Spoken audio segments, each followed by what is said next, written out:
ይህ መጽሐፍ ሳያነብ ስለ ኢትዮጵያ ህገ መንግስት ወይም ስለ ኢትዮጵያ ባለፉት 30 ዓመታት የነበረ ፖለቲካዊ አካሄድ ተረድቻለሁ ለማለት መድፈር የሚችል ሰው የለም። ይህን በእርግጠኝነት እናገራለሁ።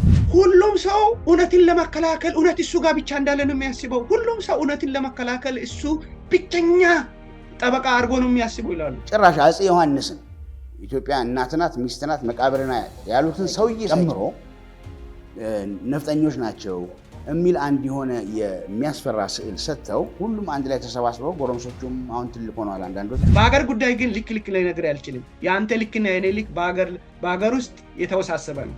የቂማቸውም የመተራረባቸውም የመክረራቸውም ነገር ምንም መርኪያ ያለው ነገር አይመስልም እና እኛ ደግሞ ለዛ ዋጋ እየከፈልን ነው። መፍትሄው የመጀመሪያ ነገር ይህችን በሽታችንን ማወቅ ነው። ይህን በሽታ ካላወቅን እንደተምታታብን ሰውንም እንዳምታታን ነው የምንቀጥለው። የተመጠነ ትላንት በጥልቀት የሚታስብበት ዛሬ ነገን ያዋልድላል።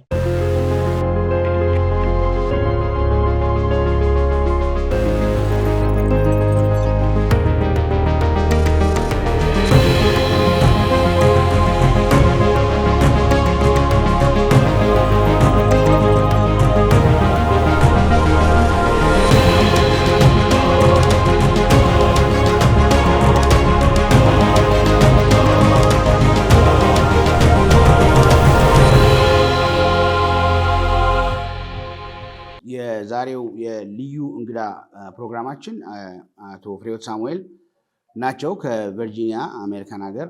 አቶ ፍሬሕይወት ሳሙኤል በቅርብ ጊዜ ወይ ቅርብ ማለት አይቻልም ከወራት በፊት በጣም በከፍተኛ ደረጃ ብዙ ሰው በተለይ ምሁራን እየተነጋገሩበት ያለ አስገራሚ መጽሐፍ አሳትመዋል። ህገ መንግስታዊ ተቃርኖዎች በሚል ርዕስ በቀድሞ ጊዜ በደቡብ ብሔረሰቦችና ህዝቦች ክልል ይባል በነበረው የጠቅላይ ፍርድ ቤት ፕሬዝዳንት በመሆን ሰርተዋል። በጣም የታወቁ ህግ ባለሙያ ናቸው።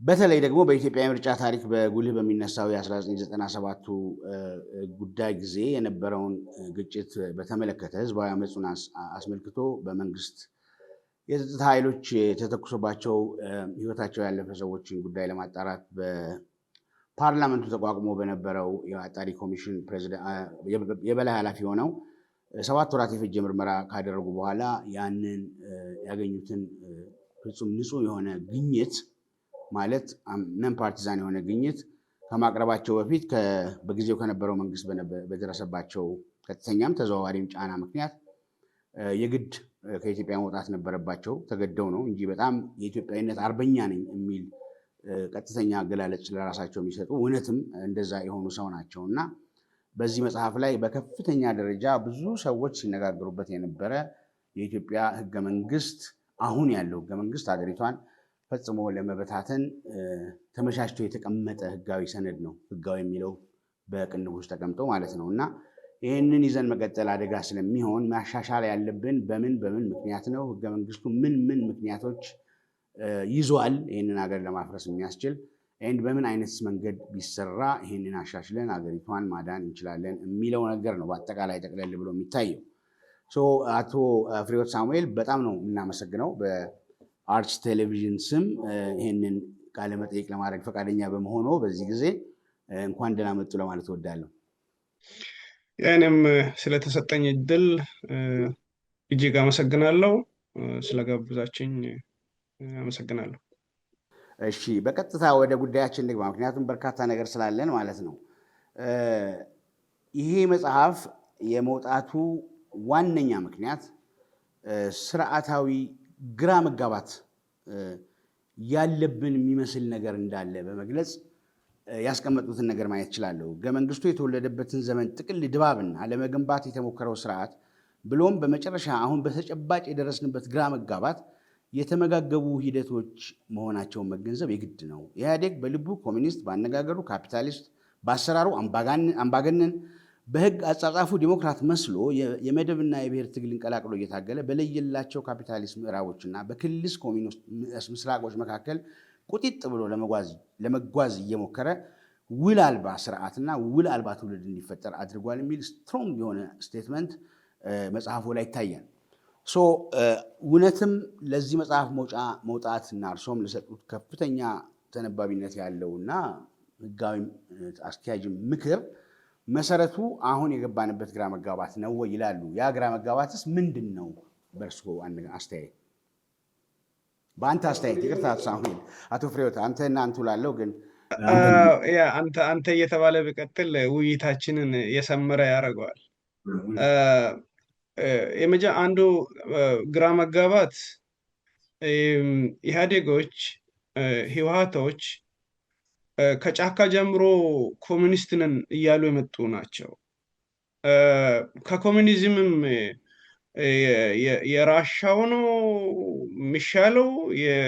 የቻይናዎቹ ነው የሚሻለው ወይስ የአልባንያ ነው የሚሻለው ብለው አይተው ሲያበቁ እንደውም የጠራ ኮሚኒዝም ትንሽ ለኛ የሚመቸው አልባንያ ያለው ነው እና የሶቪየቶቹም የተወሰነ ችግር አለበት፣ የቻይናዎቹም የተወሰነ ችግር አለበት።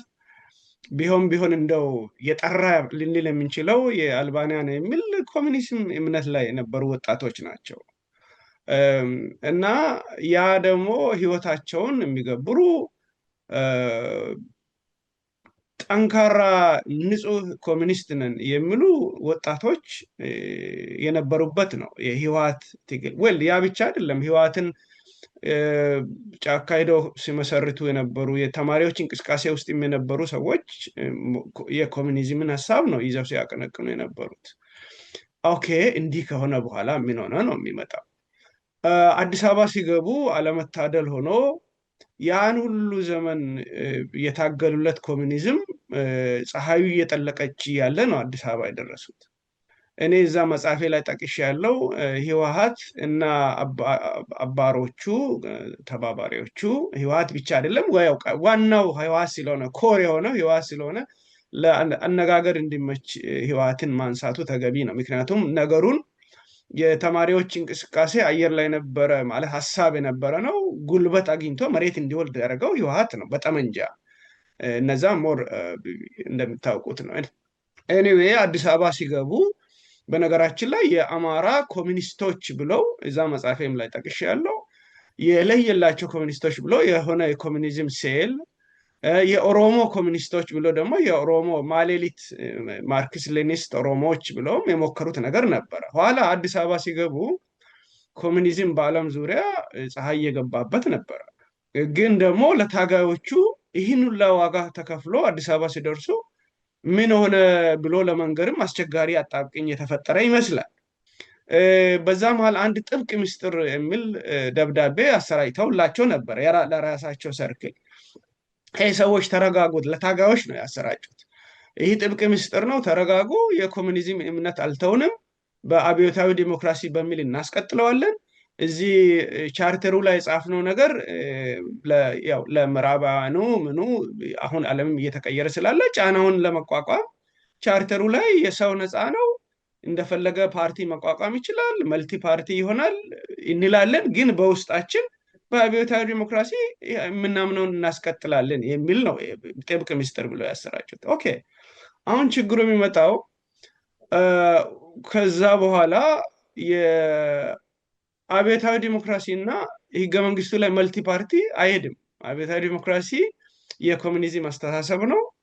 ያ አስተሳሰብ በመሰረቱ ጠላትና ወዳጅ ነው ማለት የሚፈቅደው አሁን እዛ ጋር ነው ችግር የሚመጣው። አንድ ፓርቲ ነው የሚፈቅደው። ህገ መንግስቱ ላይ ደግሞ የመልቲ ፓርቲ ፈቅደናል የሚል ተጽፏል።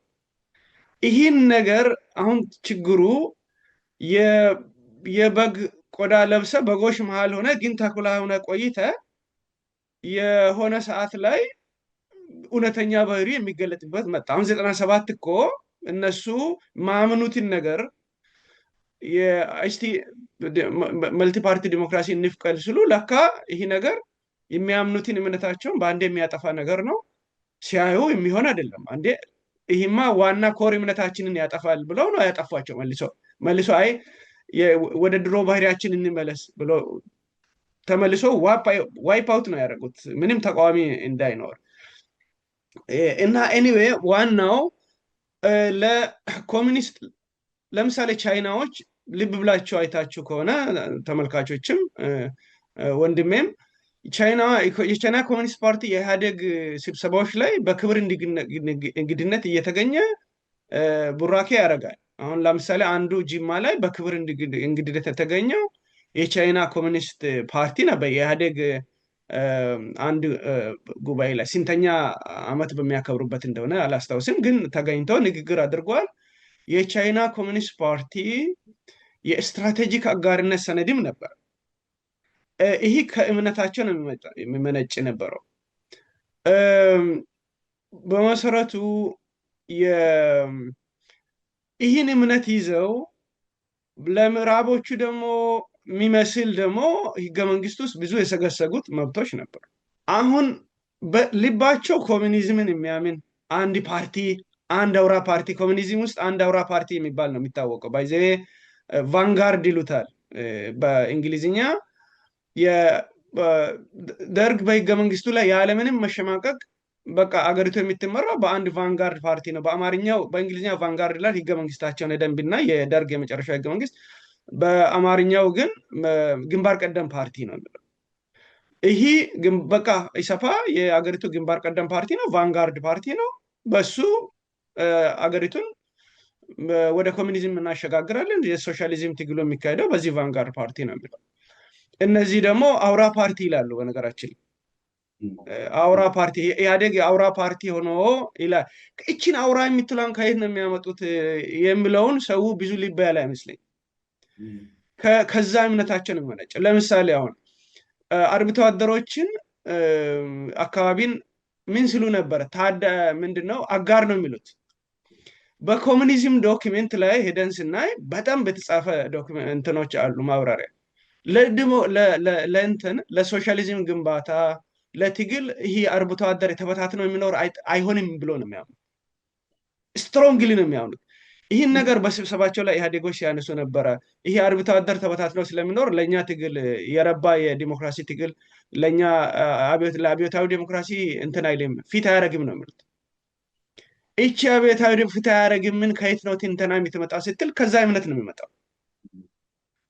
ይህን ለመሆን የዓለም ተቀይሮ እኔ መጽሐፌ ላይ በጣም በተወሰነ በሲምፓቲ ኖሮኝ ይሁን በማላቅ መልኩ አንድ ምሳሌ አንስቻለሁ። እነዚህ ሰዎች አንድ ገበሬን ይመስላሉ። እህሉን እንትን ብሎ አምርቶ የዓመት ገበያ ላይ ለመሸጥ ሲደርስ ገበያው ተበትኗል። ደግሞ የክፉ ክፋቱ ገበያ ድጋሚ ደግሞ አይቆምም፣ በቃ የመጨረሻ ገበያ ነው የተባለ ይመስላሉ።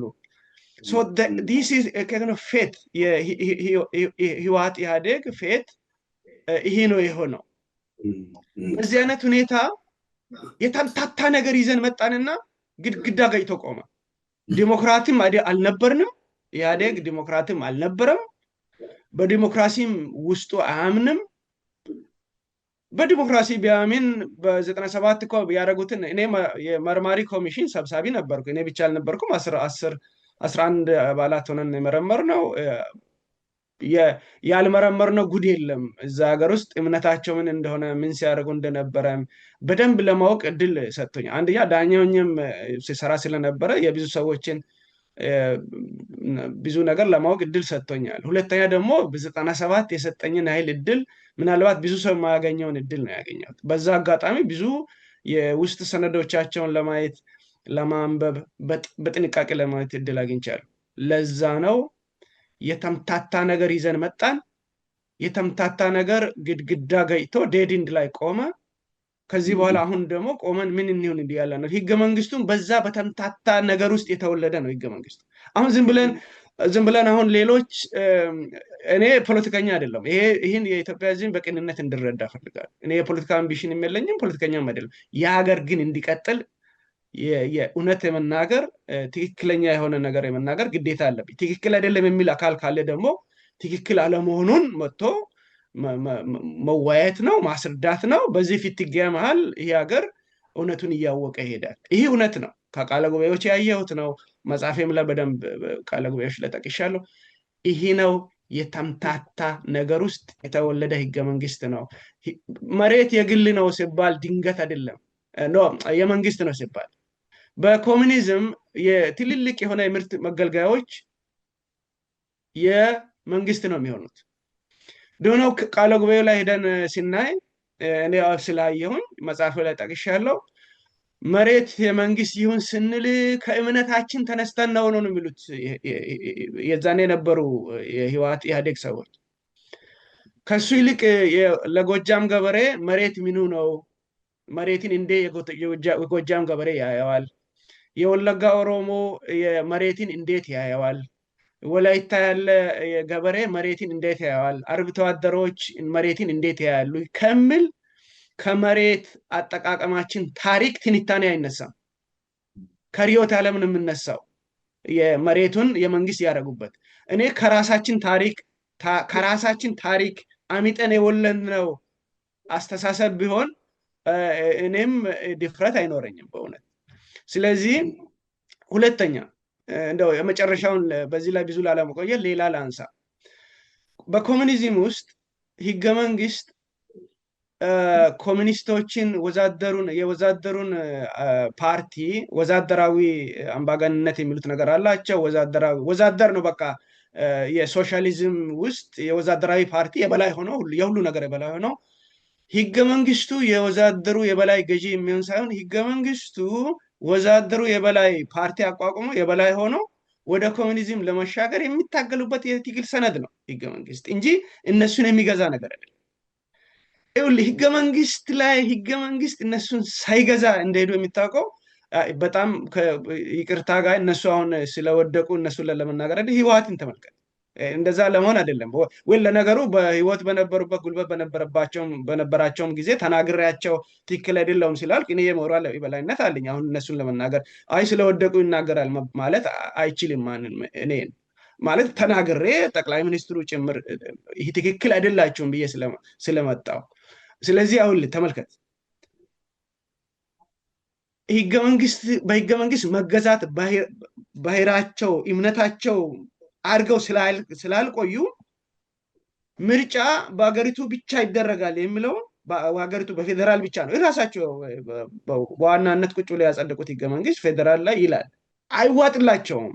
ምክንያቱም ያደጉበት ኮሙኒስቶች ሪል ጄኒው ነው። 10 የሚሆኑ ግድ የለም በሀገሪቱ ውስጥ አሁን ርዝራዦች 20 ሊሆኑ ይችላሉ፣ 10 ሊሆኑ ይችላሉ። ሊበ ኮሙኒስቶች መሀል ሊኖሩ ይችላሉ። ሪሊ ጄኒውን ኮሙኒስቶች፣ ታጋይ ኮሙኒስቶች ሊኖሩ ይችላሉ። መሳሪያ የያዙ ኮሙኒስቶች ሊኖሩ ይችላሉ መሀል ሊኖሩ። ግን ጄኒውን አሁን ርዝራዦቹን ሲታይ አያምኑበትም። በህገ መንግስት እነሱን ስርዓት የሚያስይዝ ብለው አያምኑ። የመጨረሻ አንድ ነጥብ ላንሳ። በኮሙኒስቶች ህገ መንግስትን የመተርጎም ለፍርድ ቤት አይሰጡም። ፍርድ ቤት ምን የሚባለው ነገር ለነሱ የበላይ ሆኖ እነሱን አደብ የሚያስገዛ አይደለም። የወዛደሩ ፓርቲ ሁሉም ቦታ ላይ ወሳኝ መሆን አለበት። አውራነት መተርጎም ድረስ ይሄዳል። የህገ መንግስቱን መተርጎም የፌዴሬሽን ምክር ቤት ህገ መንግስት እንዲተረጉም ሲደረግ ፖለቲከኞች ናቸው የፌዴሬሽን ምክር ቤት። ከዚህ ከአውራ ፓርቲ ከየክልሉ በፓርቲ በኩል ተመልምለው የሚመጡ የክልል ምክር ቤት አባላት ናቸው። ማለት ይሄ ነው። አሁን ዝም ብለን ሹከር ኮት ማድረግ አንችልም። አሁን ከምናደርግበት አልፎ ሄደዋል ይሄ ነገር። ለምንድን ነው እንዲተረጉሙ ያደረጉት ብትል ደርግ በህገ መንግስቱ ላይ የሚተረጉመው የመንግስት ምክር ቤት ነው ብለው ጽፏል። ደሴም እምነት ነው የነበራቸው። የደርግን ህገ መንግስት ሄደው የሚተረጉመው ህገ መንግስቱ የሚተረጉመው በመንግስት ምክር ቤት ነው። ይህኛው ደግሞ በፌዴሬሽን ምክር ቤት ነው።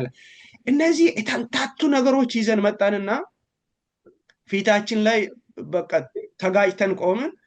ኮሙኒዝምም ለመሆን ካፒታሊስትም ለመሆን በሁሉንም ለማስደሰት ራሳችንን ሳንሆን ከራሳችን አምጠን ያልወለድነው ነገር ሆኖ እዚህ ጋር አደረሰን እላለሁ።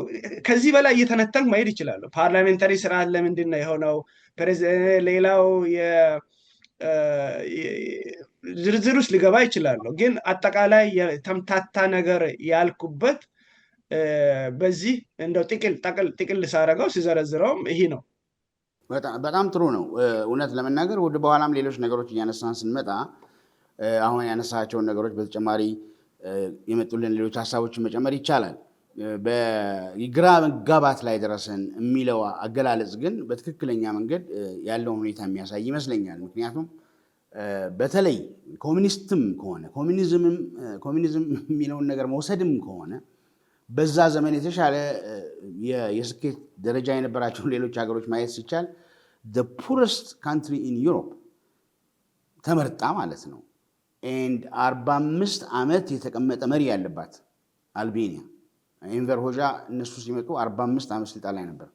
እሱን እንዲህ አድርገው ወሰዱ። በፍላጎት ነው ወይስ ባለመረዳት ነው ወይስ ሆን ተብሎ ነው የሚለው ነገር ላይ ብዙ ሰዎች ሲነጋገሩ ስሰማ እኔም ሳየው ምናልባት እንዳልከው ቅድም በእርግጠኝነት ስር የሰደደ ወይም ልባዊ የሆነ የኮሚኒስት እምነት ኖሯቸው ላይሆንም ይችላል የሚል ጥርጣሬ ብናሳድር ትክክል ያልሆነ ነገር አይመስለኝም። ምክንያቱም እዚህ ከተመጣ በኋላ አሁን ማመጣው ጥያቄ ቀጥሎ ይሄ ነው። እዚህ ከመጡ በኋላ ከተለያዩ ቦታዎች ይሄን እድል አገኘን ብለው የተሰበሰቡ ሰዎች እንጠለዋለን ብለው የሚያስቀምጡትን አካል ማንም ይሁን ኢትዮጵያዊነትም ይሁን የኢትዮጵያዊነት አቀንቃኝም ይሁን ጭራሽ አፄ ዮሐንስን ኢትዮጵያ እናት ናት ሚስት ናት መቃብር ናት ያሉትን ሰውዬ ሳይጨምሮ ነፍጠኞች ናቸው የሚል አንድ የሆነ የሚያስፈራ ስዕል ሰጥተው ሁሉም አንድ ላይ ተሰባስበው ጎረምሶቹም አሁን ትልቅ ሆነዋል አንዳንዶቹ በቃ የሚሆነውትን ነገር ያጡ እስኪመስል ድረስ አንድ ቦታ ላይ ምን ብለሃል ይሄ የሕገ መንግስቱ ማርቀቅ ጉባኤ በተጀመረ ቀን አንዱ ተነስቶ በተለይ የጭቁን ብሔረሰብ ተወካዮች ወይም የብሔረሰቦችን ስም ከትምክህተኞች ወገን በትክክል ያለመጻፍ ነገር እንዳለ በመረዳት ጋዜጠኞች ቢጠነቀቁ እንደሚሻል የሚል ማሳሰቢያ ሲሰጧቸው በወቅቱ የአንደኛው ክልል ፕሬዝዳንትና የጉባኤው አባል ደግሞ ጉባኤው የተጣለበትን ኃላፊነት መወጣት እንዲችል የሚቀርቡትን ሀሳቦች ግንዛቤ ውስጥ ማስገባት ስላለበት የነፍጠኞችን ቅዠትና የተረት አባቶችን ተረት ለማዳመጥ ጊዜ እንደማይኖረው ይላል። የመጀመሪያው ሰሞን ነው እና አንዳንዴ ሳስበው እኔም እንደ መጽሐፍ አንባቢ ማለት ነው የግል ቂም ያለበት ይመስለኛል አንዳንዴ ሳየው ማለት ነው። ለምሳሌ አንዳንድ ጊዜ ጓደኛህም አብሮ ያደከውም ሰው የምትናገረው ወይም የምትሰጠው አስተያየት ወይም የምትለው ነገር አንድን ሰው ሪፈር እያደረግክ የሆነ ጭንቅላት ውስጥ ላለሁ አንተ ማለት ሳይሆን ይሄን ነገር ሲሉ ማለት ነው ቆይታ አባቱ ሰራሁለት አንድ ያንግ ጸሐፊ እሱ ባለው አበራ የሚባል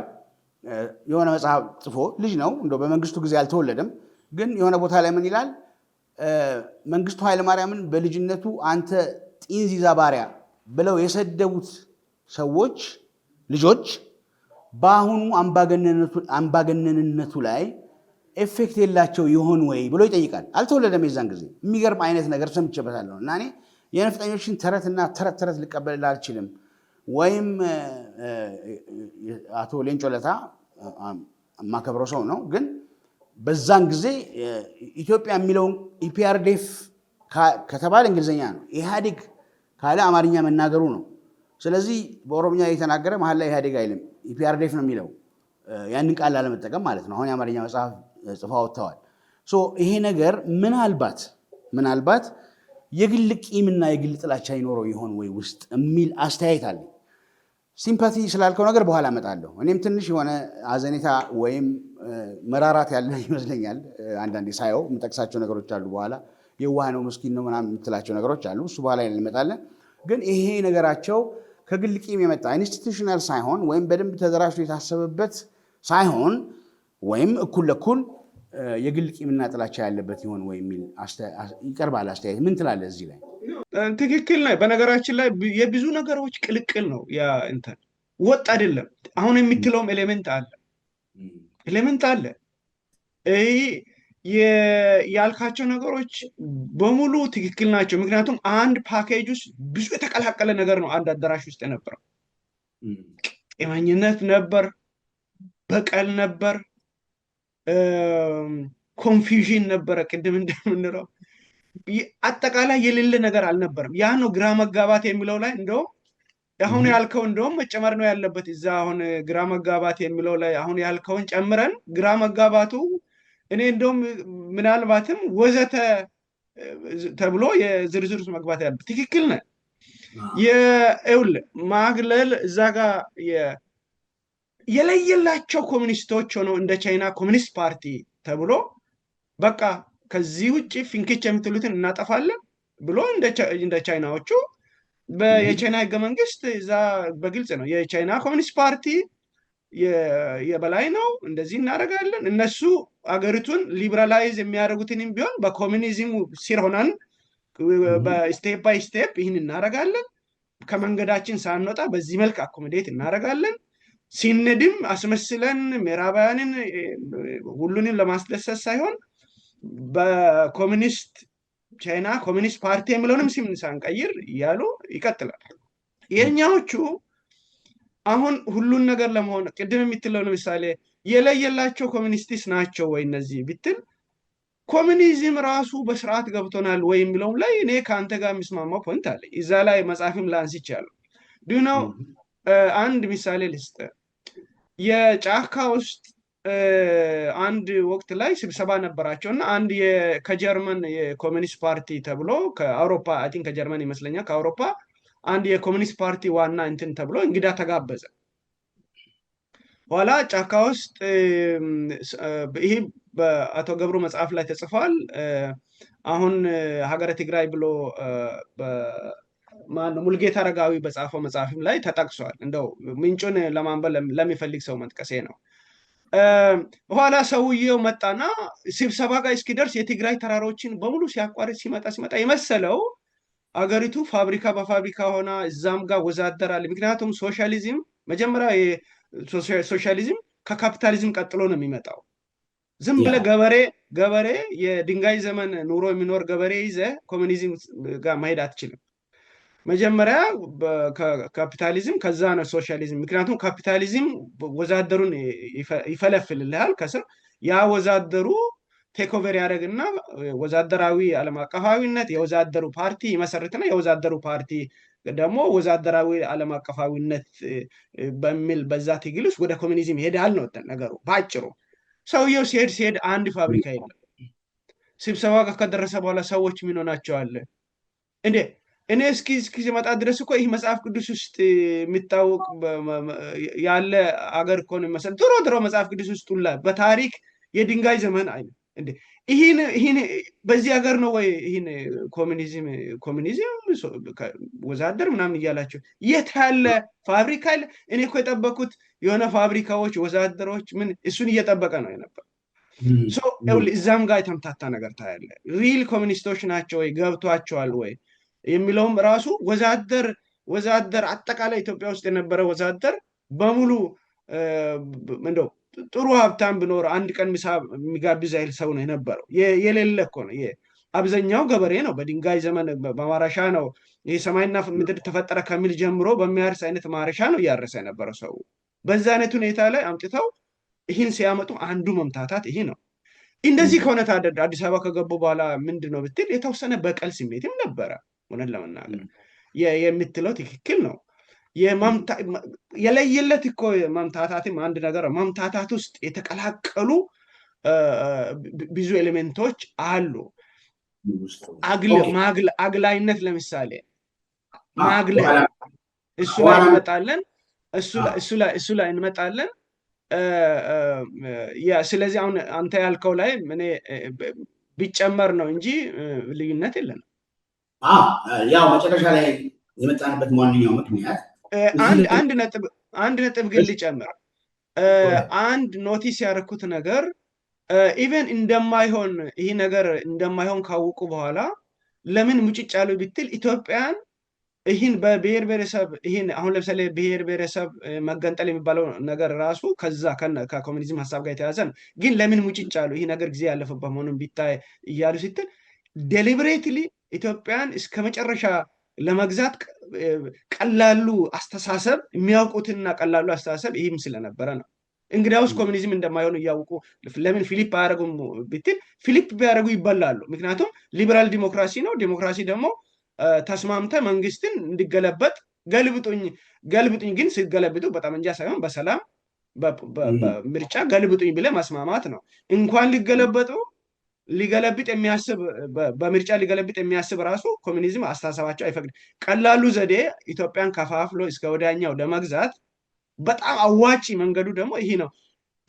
እንደማይሆን ቢያውቁም እንኳ ከፋፍሎ እስከ መጨረሻ ለመግዛት የሚቀል ቱል የነበረው ደግሞ ይሄ ነው። አየህ እዚህ ጋር ሲመጣ ደግሞ ሌላ ኤሌመንት ይጨመራል። ለዛ ነው ይሄ ነገር የተምታታ ነገር ነው መጥቶ እጃችን ላይ ፈነዳው የሚለው። ጨርሻለሁ። ሀሳቤን ቀጥል። በጣም ጥሩ ነው። በጣም ትክክለኛ መልስ ነው ለአሁን ላልከው። ማለት ነገሩን በደንብ ያስቀጥላል ብዬ አስባለሁ። ምክንያቱም እዚህ ለመድረሳችን ይሄ ግራ መጋባት አንድ ሌላ ጸሐፊም እንዳለው ይሄ ትውልድ ይሄ አሁን የኋላዎቹ ትውልድ ኢህአፓ ምናምን የነበረው መኢሶን ምናምን አሁን ያልካቸውም ኮሚኒስቶቹም ምናምን ዘንድሮም ገሎና ሞቶ የረካ አይመስልም የሚል አንድ ሌላ ያንግ ጸሐፊ አንድ ወጣት ጸሐፊ አለ። ዘንድሮም አሁንም የምናየው ነው። የቂማቸውም የመተራረባቸውም የመክረራቸውም ነገር ምንም መርኪያ ያለው ነገር አይመስልም እና እኛ ደግሞ ለዛ ዋጋ እየከፈልን ነው። እሱን ለማስቆም አሁን አንተ ያመጣቸውን አይነት ጤነኛ አስተያየት ይህን ሀገር ለማዳን የሚያስችሉ ነገሮችን ተነጋግረን አሁን ብቻ ሳይሆን በተከታታይም ምን ማድረግ አለብን የሚለውን ነገር ለመጀመር ይሄ መጽሐፍ በጣም ጥሩ መነሻ ነው የሚል እምነት አለኝ። አለበለዚያ ምን ያህል ብዙ ሰው እንደሚያውቀው እርግጠኛ አይደለሁም። በተለይ ያንግ ጄኔሬሽን አሁን ያለው የኢትዮጵያ የክልል አወቃቀር አንዳንዶች ምርር ብለው ምን ሲደረግ ጂኦግራፊካል የሚባል ነገር ታነሳላችሁ ብለው ይንቀጠቀጣሉ። በጂኦግራፊ ይከለል የሚለውን ነገር ምንድን ነው በኋላ የምናየው ነው። ግን ይሄ ነገር ከጣሊያን ኢትዮጵያን በያዘበት ዘመን የነበረው ካርታ በጣም ከኛ አሁን ካለው ካርታ ጋር ተመሳሳይ ነው። እነዛ ጥለው እንደሚሄዱ ስለሚያውቁት ነው የተወሰነ ነገር ቢሰሩ እነሱ እስኪመቻቸው ድረስ ነው። እስኪሄዱ ድረስ እንደምንም አድርገው ያን ነገር በታት ነው ይዘው ሲሄዱ ይሄዳሉ። ይሄኛውም አካል በቃ ዘላለማዊ አይደለም። ይሄን ሀገር እስከምንችለው ድረስ ቀጥላለሁ እስከጠቀመ ድረስ፣ ካልሆነ ደግሞ እንዳይመለስ አድርገን በታትነን እንሄዳለን። ይሄ አንዱ የተዋቀረበትን መንገድ ነው። ሁለተኛ የተቀመጠው ሕገ መንግስት አንተ እንዳልከው ያንን የሚያመቻች ስለሆነ ማለት ነው። አሁን የመጣንበት ነገር ግን አንተም ሬኮሜንድ እንደምታደርገው መጽሐፍ ላይ በእርግጥ ዛሬ በትላንት ውስጥ የተወለደ ከነገ ጋር የሚያያይዝን ድልድይ ስለሆነ የጉባኤ አባላት ስለ ትላንት በወደል ማውራታቸው ችግር አይኖር ይሆናል። እውነትም ነው፣ አግሪ እናደርጋለን። ነገር ግን ዛሬ አሁን ከትላንቱ ውድቀት ተምረን በጥንካሬያችን ላይ ጨምረን ለነገ የሚበጀውን ፈጥረን እንጂ የትላንቱን ቁስል በተመስጦ እያወራን ወደኋላ እያየን ወደፊት መሄድ አዳጋች ነው። ስንወያይ ትላንት ከድርሻው በላይ ጊዜ እንዳይወስድብንና ዛሬም ራሱን የቻለ ነጠላቀል መስኖ ሳያዘናጋን ነገን የምናዋልደው እኛ መሆናችን ገብቶን ካልተነጋገርን በስተቀር ስህተቱን እንደገና ማድረጋችን አይቀርም ትላለህ። አሁን የተጀመሩት አካሄዶች ይህንን ተስፋ ያደረከውን ነገር ሊያሳዩ ወይም ሊያስቀጥሉልን ይችላሉ ወይ የሚል ነገር አለ ወይ? እዛ ላይ ከምን ተነስቼ መሰለ እዛ እንደዛ ስለነበረው ቃለ ጉባኤውን በጣም አድካሚ ቃለ ጉባኤ በእውነት በጣም ኦሪጂናል ቃለ ጉባኤዎችን ነው ያገኘሁት እና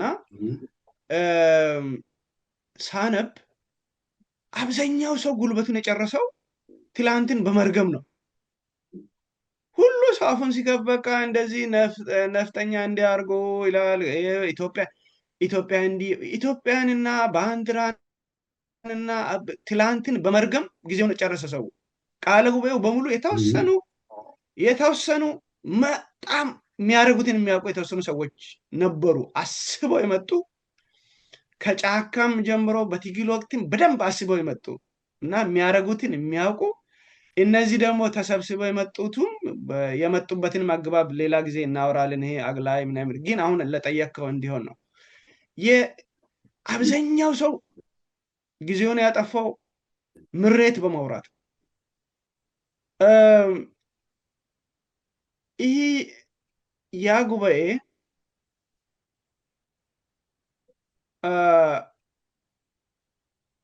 ትላንት ዛሬ ራሱን ችሎ ተነጥሎ ለብቻው ነጠላ አይደለም። እዛ ላይ አሁን ያነበብከው ፓሴጅ በደንብ ፓራግራፍ በደንብ ይገልጸዋል ሀሳቡን። እሱን መድገም የለብኝም፣ በደንብ ስላነበብከው ይገልጸዋል። አሁን ስንነጋገር አሁን ራሱ የምክክር ኮሚሽን ተጠርቶ የሚመጡ ሰዎች በዚህ ምክክር ኮሚሽኑ ጋር ብቻ አይደለም፣ ይሄ ህገ መንግስት ሲሻሻልም መሻሻሉ አይቀርም።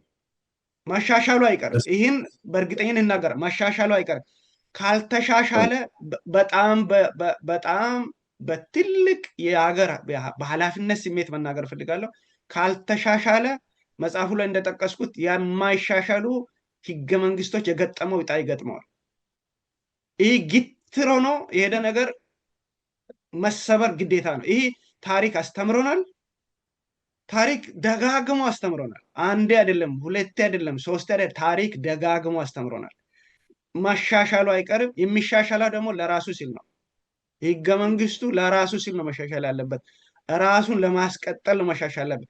አፍቃሪ ህገ መንግስት ወገኖች ይህን ህገ መንግስት ለማስቀጠል ህገ መንግስቱን ማሻሻል ነው መቻል ያለባቸው። ካልሆነ በደንብ አለመሻሻል ፈተናው ምን እንደሚያመጣ በደንብ ገልጫል። ኤኒዌይ ወደ ጥያቄ ሲመለስ ትላንት ላይ ተገትሮ ትላንት ላይ ታስሮ ስለ ትላንት እየቆዘሙ ስለ ትላንት እያወሩ ስለ ትላንት እያለቀሱ ዛሬ የሚያመልጣቸው ሰዎች ነገን ሊገነቡ አይችሉም። እነዚህ ያ ባጭሩ ጊዜህን ስለ ትላንት እያለቀስ የማታመጣውን ትላንት እያለቀስ ዛሬን አጥፍተሃል፣ ነገ ከእጅ አምልጧል። በቃ ዳሴት ስትሬት ፎርዋርድ ነው ይህ ነገር። ከትላንት ያለን እድል እኛውን ትላንት ውስጥ የምንኖር አይደለንም፣ ነገም ውስጥ የምንኖር አይደለም፣ ዛሬ ላይ ነው የምንኖረው። ከትላንት የወሰነውን ትምህርቶች ከትላንት ጉለቶች ተምረን ከትላንት ጥንካሬዎች ደግሞ ወስደን ትላንትም የተረገመ አይደለም። ባይዜ ይህ ኮሚኒስቶችም ውስጥ እኮ ጥሩ ነገር አለ። እኛ አሁን ምንም መጥፎ ነገር ሁሉ ነገር የተረገመ ነው አይደለም። ያመዘነው ከጊዜ ጋር አልሄደም፣ ከጊዜ ጋር ሂዱ እያለ ነው ያለ ነው እንጂ እኮ የዓለምን ይህን አይኑን በጨው የታጠበ የከበርቴ ስርዓት እኮ አደብ እንዲገዛ ያደረጉት እነሱ ናቸው። ይህ በጨው የታጠበ የምዕራባውያን አደብ የማይገዛ የፈለገውን ሊያደርግ የሚችል ደረቅ ከበርቴ እና የቡርዣ መደብ በጠራራ ፀሐይ ገሎን ሲያበቃ ቆዳችንን መሸጥ ይችላል። ይህን አደብ እንዲገዛ ያደረጉት ኮሚኒስቶች ናቸው። እነሱም ፈርተው አሁን ይሄ አሁን የሰው ፊት የሚመስል ካፒታሊዝም አውሮፓ ውስጥ የተፈጠረው እኮ በዛ በኩል በተፈጠረባቸው ጫና ነው። ወዛደሩን እየፈሩ የተወሰነ ነገር እየለቀቁ የሰው ፊት የሚመስል ካፒታሊዝም ሞር ኦፍ ሶሻሊዝም ነው። እንደውም አውሮፓ ውስጥ እኮ በተወሰነ ደረጃ ሶሻሊዝም ነው ያለው። እነዚህም ቢሆን ይህ ነገር ኤኒዌይ ዋናው ነጥቤን ሚስ እንዳላረገ ከጥያቄ ጋር የተያዘው ትላንት ውስጥ ሁሉ ነገር የተረገመ አይደለም። ትላንት ውስጥ ደግሞ ሁሉ ነገር መላእክት የሰሩት አይደለም። ከዛ ላይ የምንማረውን ለመማር መዘጋጀት ዋናው። እኔ አሁን በተሰጠኝ ሰዓት ምን ማድረግ ይችላሉ ብሎ ማሰብ የማይችል ትውልድ ስለ ትላንት እየየው እየወረደ ቁጭ ብሎ አልቃሽ አስመድቦ ይህን ነው ሲያደርጉ የነበሩት ህወሓቶች። በብዛት ጊዜያቸውን ያጠፉት ብሔር ብሔረሰቦችን በማስለቀስ በማላቀስ ትላንት እንዲህ ትላንት እንዲህ መሆኑን ነጋሪ አያስፈልገንም፣ እኛ እናውቃለን።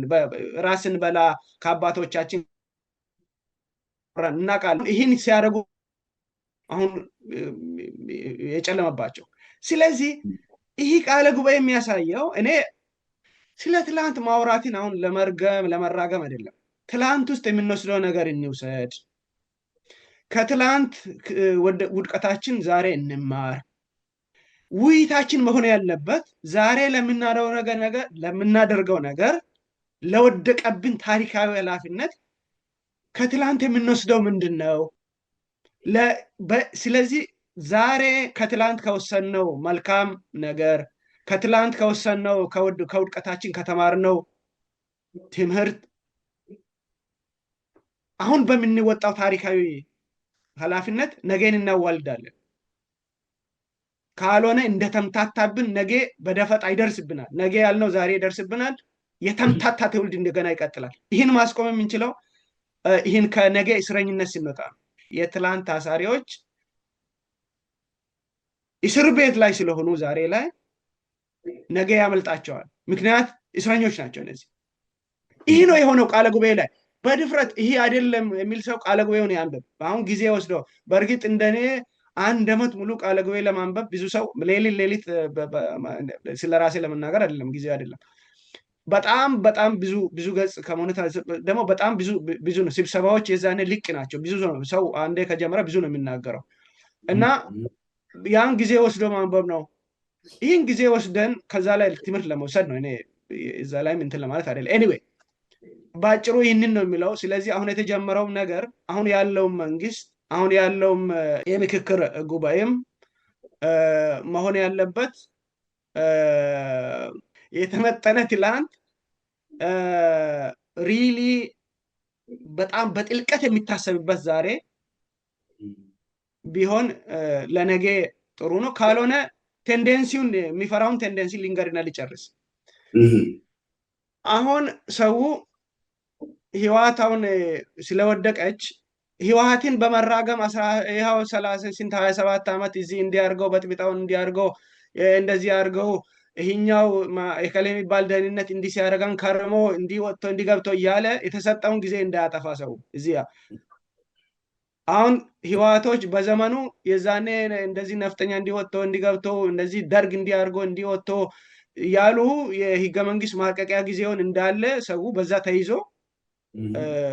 እነሱ የሚሰሩትን ስራ እንዲሰሩ በእርግጥ ተሰብሳቢ በብዛት የየ ነገር ውስጥ እንዲገባ አርገዋል። አሁን የሚፈራውን እንዳይሆን የሚመኘውንም አሁን ደግሞ እድል ስናገኝ ህወሓት እንዲያርጋ እንዲወጣ እንዲገብታ በዘር አደራጅታን ምን አርጋን የተባለ ኦኬ አርጋለች ህወሓት ኦኬ ለሷም የተመጠነች ጊዜ ከዚህ ላይ ምንድነው የምንወስደው? እንግዲያውስ ሌላ ደግሞ እንደዛን ነገር እንዳይደገም ምንድነው የምናደርገው የሚል ቶሎ ብለህ ጠቀስ አድርገህ ወደ ምንድነው የማደርገው ወደሚል ካልሄድክ ያስራል። እኔ አሁን እዚህ መጽሐፍ ላይ ራሱ ለህወሓት አንድ ቻፕተር ሰጥቻለሁ። ከነሱ ምን እንማራለን የሚል አንድ ቻፕተር ሰጥቻለሁ። ከዛ በላይ ለምን እንደው በደንብ ቢሰጥ የሚሉ ሰዎች ነው። ከዚህ በላይ አልሰጥም። የመጽሐፍ አንባቢውን የነሱ እስረኛ ማድረግ አልፈልግም። የመጽሐፍ አንባቢ ተመጠነ የተመጠነ ትላንት በጥልቀት የሚታስብበት ዛሬ ነገን ያዋልድልሃል። ጨርሻለሁ ሀሳቤን።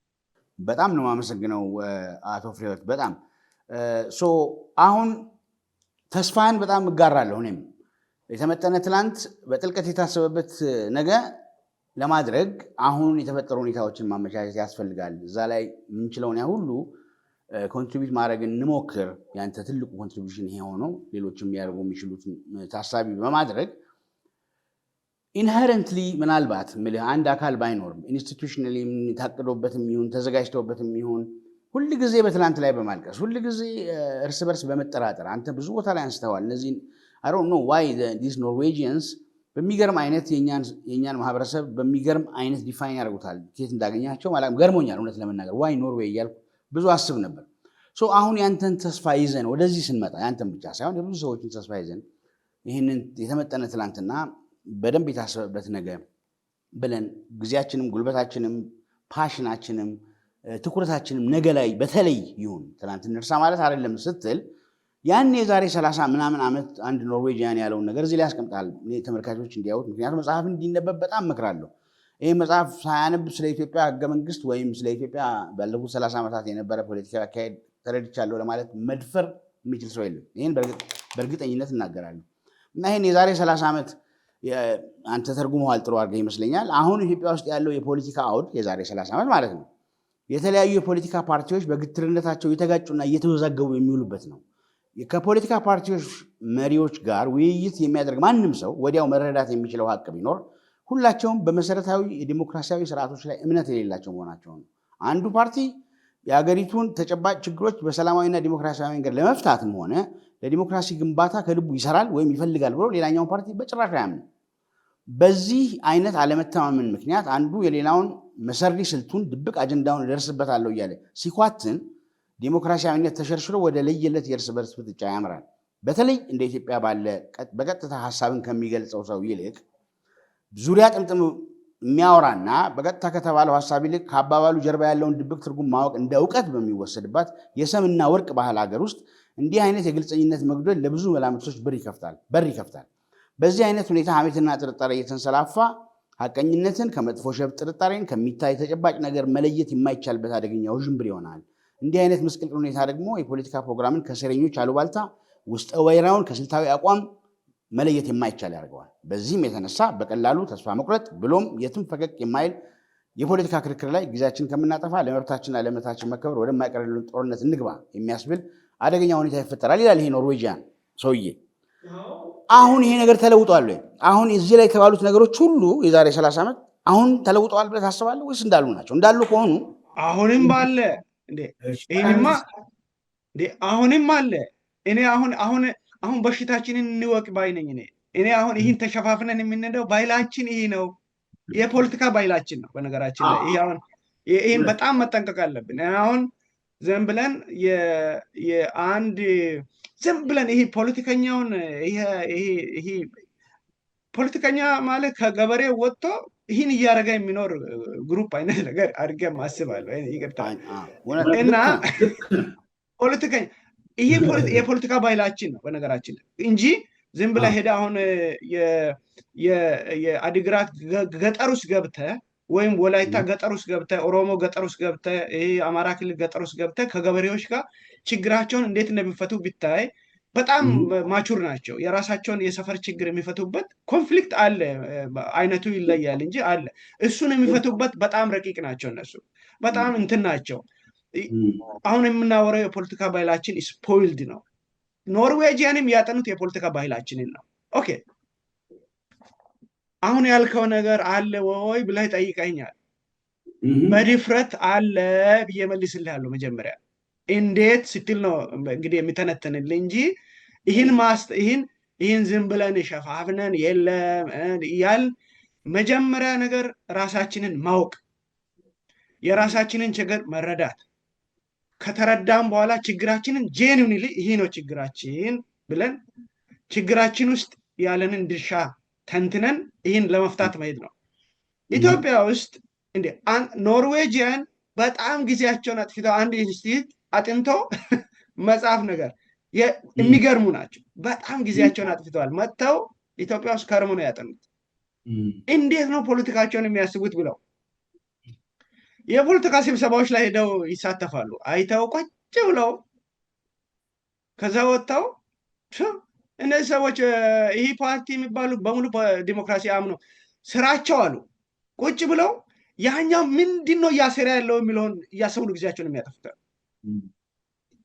እኔ አሁን ተቃዋሚዎች ጋር እዚህ አሁን ያለውበት ሀገር ብዙ ጊዜ የተቃዋሚዎች ስብሰባ እኔ ተቃዋሚ ፓርቲ ውስጥ ምናምን የለውም። እንደው ለአድማጮች በጊዜ ሊመልስ አንድ ቦታ ላይ ያልኩትን እዚህ ልበል። ከሰማይ በታች የትኛውን ፓርቲ ውስጥ የለውም። ስለዚህ በዛው ልዝጋና ወደሚቀጥለው ጥያቄን ሊመልስልን።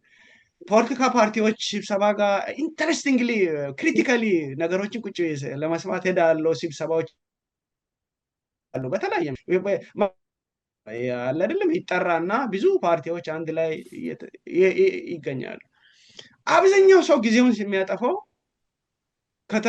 ከተገናኘ የሆነም ፓርቲ አሁን ለምሳሌ የሆነ ወቅት ላይ ኢህአዴግ ምን አይል መጥፎ እንደሆነ እየተነተነ ነው ጊዜውን የሚያጠፋ ነበረው ኢህአዴግ እስኪፈርስ ድረስ። ሪሴንትሊ ስብሰባዎች እንደ በፊቱ አይደሉም፣ ግን ባህሉ ያው ነው፣ ሶሊድ ነው። አብዛኛው ሰው ይሰባሰብና ይህ ራዕይ ያለኝ ለኢትዮጵያ የፖለቲካ ፓርቲዎች አሁን ሲሰባሰብ ይህ ራዕይ ያለኝ ይህን ራዕይ የኢትዮጵያ ህዝብ ይኸው ሰነዴ የኢትዮጵያ ህዝብ ይህ ነው የኔ ሰነድ፣ በዚህ ይኸው አንብቡና ፍረዱ፣ አቋሜ ይህ ነው በዚህ ጉዳይ ላይ የሚል ስብሰባ ሲገናኙ ይላሉ። እነዚህ ኖርዌጂያኖች ሲገናኙ ሁሉም ይደክማል አለ። በቃ ይህ ሴረኛ በቃ ሀገር ለማፍረስ ይህ ሀገር ለማፍረስ ነው ይህን እያለ ያለው። አንዱ እንትን ካለ በኋላ ሌሎቹ ተሰብስበው በየተራ ደግሞ ወረፋ ይደርሳቸዋል። አንዱ ሴረኛ ነው ብለው እንትን ካሉ ወረፋ ይደርሳል፣ ሌላኛው ደግሞ የሌላ ሴረኛ። ይህ ባህል አሁንም አለ። ምንድን መፍትሄው ወይስ ተስፋችን ምንድን ነው በዚህ ሁኔታ ውስጥ ማለት ነው? በዚህ ሁኔታ ውስጥ የመጀመሪያ ነገር የፖለቲካ ባህላችን እንደዚህ መሆኑን እንቀበል። ይህ አንሸፋፍ ነው። የመጀመሪያ ነገር ቁጭ ብለው ሶል ሰርቺንግ ይባላል በነጮች፣ ሶል ሰርቺንግ ይላሉ።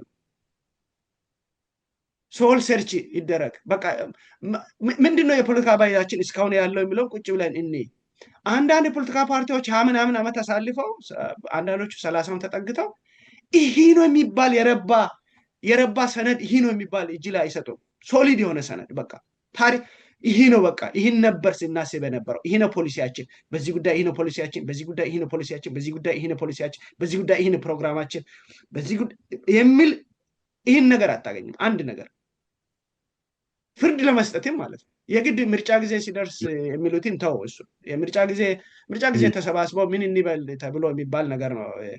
አንተ ምንም የምናውቀው ነገር ነው። ምርጫ ሲደርስ የፖለቲካ ፓርቲዎች ተሰብስበው እከሌ ተወከል፣ ግን እዚህ ሀሳብ ላይ ይህን ትላለህ፣ ይህን ሀሳብ ላይ ይህን ትላለህ፣ ድንገት ይህ ከተጠየቀ እንዲህ ትመልሳለህ የሚባል ወይም አንዳንዱ መሪ ስለሆነ በራሱም ዝም ብሎ የሚናገር ነገር ሊኖር ይችላል። መፍትሄው የመጀመሪያ ነገር ይህችን በሽታችንን ማወቅ ነው። ይህም በሽታ ካላወቅን እንደተምታታብን ሰውንም እንዳምታታን ነው የምንቀጥለው። እስቲ ተቃዋሚ ፓርቲዎች እኔ አገነስት መንግስትም አይደለም፣ ግን እስቲ ተቃዋሚ ፓርቲዎች ስብሰባ ሲደረግ ድል ካገኘ ሂድና ቁጭ ብለህ ምንም ሳትጠይቅ ከኋላ ቁጭ ብለህ ምን እንደሚያወሩ ከመጀመሪያ እስከ መጨረሻ ስማ። ወይም ለብቻም ፓርቲዎች ከፈቀዱ ስማ። አብዛኛው ጊዜውን የሚያጠፋው አገሪቱን ቁልቁል ያወረደው ማን ነው የሚለውን ፍለጋ ነው።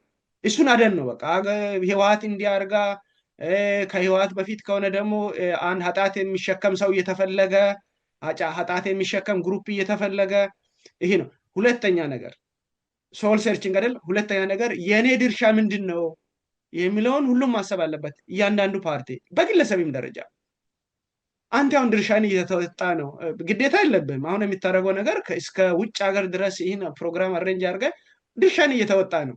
እንደ ማስ ሚዲያ እጅ ላይ እንዳለ ሰው የሀገሪቱን የአስተሳሰብ ቶን ሴት ለማድረግ እየሰራ ነው። ፓርቲዎቹም ሁሉም ሰው መጠየቅ ያለበት ብዬ የማስበው መፍትሄ ስለጠየቅ ነው። መጀመሪያ ነገር የኔ ድርሻ እዚህ ውስጥ ምንድን ነው? በቁመት ልክ የሚወስደውስ አካውንታቢሊቲ ምንድን ነው? እኔ ያው መንግስት ጋር ሰርቻለሁ። እኔም ምንድን ነው ድርሻዬ? ምን ነበር ማድረግ ሲችል ያላረኩት? ምን ነበረ ማድረግ ሳይገባኝ ያረኩት የሚለውን በቁመት ልክ የሆነ ኃላፊነት የምንወስድ አይነት ስሜት አገር ውስጥ ዴቨሎፕ ማድረግ አለ። ፓርቲዎች የትኛውም ኃላፊነት ሲወስዱ አይታል? አይወስዱም። ችግሮቹ ዋና ችግር ፈጣሪዎቹ ነው እንጂ ሁላችንም የሆነ የምንቋደሰው የሚደርሰን የበረከትም ሆነ የእርግማን ጠበል ይደርሰናል የዛ ሀገር ዜጎች ከሆነ። እኔ አሁን መንግስት ጋር ሰርቻለሁ።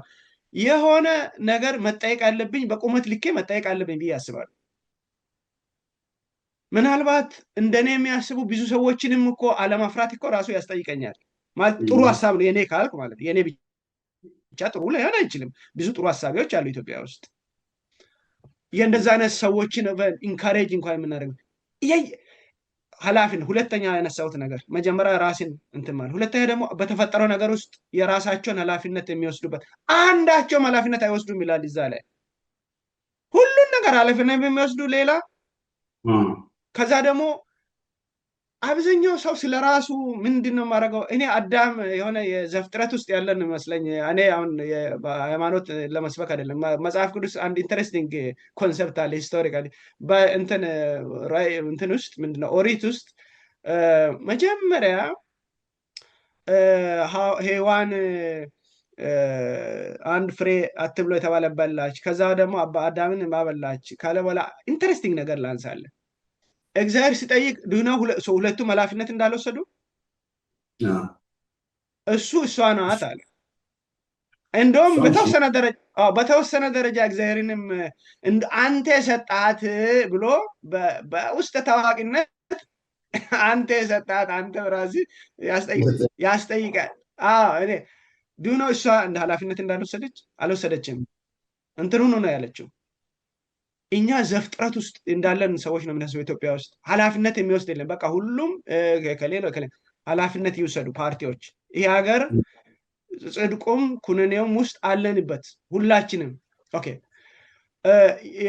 እንደው ስለ ሶሉሽኑ ኢዚ የሆነ ኢዚ ሬዲሜድ ቁንጣ የለውም። ግን እነዚህን ነገሮች እንደው ኦን ስፖት የመጡልኝን ለመመለስ ነው። ሁለተኛ ደግሞ ሶስተኛ መጨረሻው እንደው የመጣልኝን አንስቼ ይሄኛውን ልጨርስ። ሌላው የሚለውን በሌላ እግር ነው መስማት። ፓርቲዎች ሲገናኙ ምን እያደረጉ እንዳለ ኖቲስ አድርግ። ፓርቲዎች ብቻ አይደለም፣ ይሄ ኢትዮጵያ ውስጥ ውይይት ተብሎ ሰው ውይይት እያደረገ ነው የሚመስለኝ። ኖቲስ አድርገህ ስማ። ሰው የሌላውን ልክ ልኩን የመንገር አባዜ ነው ያለበት ኢትዮጵያ ውስጥ። አንተ በአንተ እግር ሆኜ አሁን አንዳንዱ ምርር ይላል ኢትዮጵያዊነትም ላይ ምርር ይላል፣ ባንዲራው ላይ ምርር ይላል። ምን የማይማረር በየእንትኑ ስናመጣ የሚማረር በእርግጥ እነዚህን በጣም የሚማረሩ ሰዎች እስከ የትም ሀገር የሚማረሩ አሉ። አሜሪካ ውስጥ የሚማረሩ አሉ፣ ቻይና ውስጥ የሚማረሩ ዓለም በሚማረሩ በማይማረሩ በሚመሩ የተሸነሸነች ናት። ምሬታሞችን ከኢትዮጵያ እናስወግዳለን ማለት አይቻልም። እሱን የዋይነት ሊያጠቃን አይገባም። ግን አንድ ነገር ማድረግ እንችላለን። ሰዎች ለምን እንደሚማረሩ በእነሱ እግር ሆነን መስማት ባህል የለንም። ስብሰባ ላይ ሲገኝ ፓርቲዎች ተሰብስበው አንዱ ፓርቲ ለምንድን ነው እዚህ ሀገር ላይ ይሄ አይነት አቋም የወሰደው ብለው በእግራቸው ሆነው በእነሱ እግር ሆነው መስማት ባህል የለንም። አንዱ የፖለቲካ ባህል ቅድም ከጠየቅኩ ጋር የሚያያዘው ማሻሻል ያለባቸው ነገር በአንደኛው የፖለቲካ ፓርቲ እግር ሆኖ እኔ እንደውም አሁን ስለጨለመበት እንደው የእነሱ እግር ላይ ለመሆን ከእግርም ስለወጡ እንጂ በተወሰነ ደረጃ በህወሓት እግርም ሆኖ ብዬ አስቤም አውቃለሁ። ግን አሁን አንዳንዱ ደግሞ በእግሩም ላይ ለመሆን የማይመች ስላለ እነሱን ለጊዜ እንተው። ሁሉ ጋር እግር መሆንም አትችልም። ፊዘብል የሆነ አይደለም። በተጨባጭ በእግራቸው ሆነ ማሰብ የምትችላቸውን ፓርቲዎች በእግራቸው ሆነ ማሰብ መቻል አለብን። ለምን እንደዛ እንዳልኩ እንገርህ። ስብሰባዎች ላይ ይላሉ እነዚህ ኖርዌጂያኖቹ ስብሰባዎች ላይ ሲገናኙ ሁሉም ሰው እውነትን ለመከላከል እውነት እሱ ጋር ብቻ እንዳለ ነው የሚያስበው። ሁሉም ሰው እውነትን ለመከላከል እሱ ብቸኛ ጠበቃ አድርጎ ነው የሚያስበው ይላሉ። በዚህ ባህላችን ኖቲስ አድርገህ ከሆነ ስብሰባ ውስጥ ገብተው ሁሉም ሰው የራሱን ፖይንት ሜክ ለማድረግ ይጋጋጣል፣ ይሟሟታል። አንዳንዱ ሰው በይዜ አሁን ኖቲስ አድርገህ ከሆነ እኔ በጣም ክሪቲካሊ ነገሮችን ዝም ብዬ ለማየት እድል አግኝቻለሁ። አይ ቲንክ ዳኛ ሆኜ የባለጉዳዮችን ሀሳብ በጣም መስማት እየሰማው መክረሜ ማይንዴን በዛ ሳይሞርድ አልቀረም ብዬ ማስባለሁ። ስብሰባ ላይ ሲሆን ስብሰባ ይመስላል እንጂ ሰው አቋም መገላለጫ ነው። ፓርቲዎችም ስለ ፓርቲዎች ስለጠየቅ ፓርቲዎች ተሰብስበው አቋም መገላለጥና ውይይት ይለያያል። አቋም መገላለጥማ በአቋም መግለጫ በጽሁፍ እዛ በጽህፈት ቤት ታደርጋለህ። ወደ ውይይት ቦታ ስትመጣ ግን ሌላውን የቻልከውን አይል በሌላ እግር ሆነ መስማት፣ የዛ ሰውዬ ስጋት የኔ ስጋት ነው ብሎ የዛ ሰውዬ ተስፋ የኔም ስጋትና ተስፋ ለመጋራት መሞከር፣ እሱ የተምታታበት ሲሆን ለእኔ የሆነ የበራልኝ ከመሰለ ዱም አንድ ሀገር ሆኖ ወጣት የኦሮሞ ወጣት ጨልሞበት የደቡብ ሊበራለት አይችልም። የአንድ ሀገር ተስፋ የኦሮሞ ወጣት ቀን ሲጨልምበት የደቡብ ወጣት ብሩህ የሚሆን ከመሰለው we are doomed። አንድ ሀገር መገንባት ላይ ፌል አድርገናል ማለት ነው። ለምንድን ነው የኦሮሞ ወጣት ቀኑ የጨለመበት? ለምንድን ነው የትግራይ ወጣት ቀኑ የጨለመበት? ለምንድን ነው የአማራ ወጣት ቀኑ የጨለመበት? አንድ ሀገር ግንባታ ላይ የቱ ጋር ፌል ያደረግ ነው? እሱ እግር ሆኜ የእሱን እንትን ልስ ማለት መቻል አለብን። ወደ ፓርቲ ስናመጣ አንዱ የአንዱ እግር ላይ ሆኖ መደማመጥን ለአንድ ሀገር ሌላኛው ቀና በሆነ መንገድ እያሰበ ነው ብለው ማሰብ ይፈልጋል። በነገራችን ላይ እንደው ዝም ብሎ በቃ ይህ ጨለምተኝነት በቃ ይህም ሀገር ሊያጠፋ ነው ይህም ሊያጠፋ ይሄ ብቻ ነኝ ሀገር ላለማ ያለሁት የሚባል ነገር እሱም እኮ ማርስ ላይ ነው የተቀመጠው። ይሄ ሀገር ከፈረሰች እኮ እሱ መናቱ ላይ ነው የሚፈርሰው። ስለዚህ ያልታየው ነገር እስካለ እንደዋል አይደለም ያልታየው ነገር እስካለ እኔ ታይቶኝ ያልታየ ይህም ባህል ማዳበር ነው። ይህ የፖለቲካ ባህል ካልዳበረ ይህ የልክ ነጋዴዎች ስብሰባ የትም አይደርስም። ይህን የሚልበት አሁን የምክክር ኮሚሽንም ስላለ ምናልባት ሁኔታዎች እዚህ የስራ ፈቃድ ካገኘው እኔ ራሴ ሊገኝ ይችላል። የሚክክር እንትኑ ላይ ልመጣ ይችላለሁ። እኔ ራሴ ሊመጣ ይችላል። የስራ ፈቃድ የመስራበት መስሪያ ቤት ፈቃድ ካገኘው ኤኒዌይ ምንም ነገር ትተህ ፍሬዎት ምን ሆነሃል? በጣም እኔ ዋናው ነገር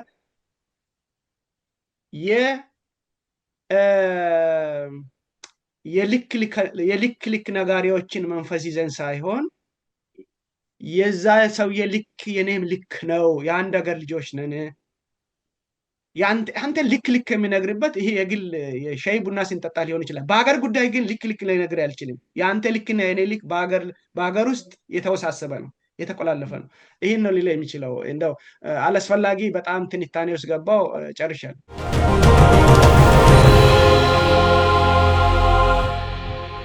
ሜጀር ጀነራል ተክለ ብርሃን ወልደ አረጋይ እኛ የታገልነው ብሔራዊ ክብራችንን ለማስጠበቅ ነበር። አንዳንዶች ለኢትዮጵያ ነው የታገልነው ይላሉ። እያንዳንዱ ግን ለራሱ መታገል አለበት። ኢትዮጵያ በዚህ ደረጃ መሰረቷ ተነቃንቆ ይሏል እንጂ በምንለው ደረጃ አልተናጋም። ስለዚህ እኔ ወሬ አላደርግም። ህወሓት የትግራይን እንዳይወክል አግላይ ጥንስስ በሚል ምዕራፍ ስር እንደማይወክል ተገልጿል። አሁን ቅድም ያነሳውን ሀሳብ ማለት ነው። በድንጋይ ዘመን ኑሮ የሚኖር ህዝብ መሬት እያረሰ የሚያርሰው መሬት ደርቆበት ሲቃይ እያየን ተጋንጥለ አገር ትሆናል የሚባል ቧልት አገር በስንት ልፋት የደረሰን አገር ተጋንጥለ እሱንም ያለ ገደብ የሚል ተጨምሮበት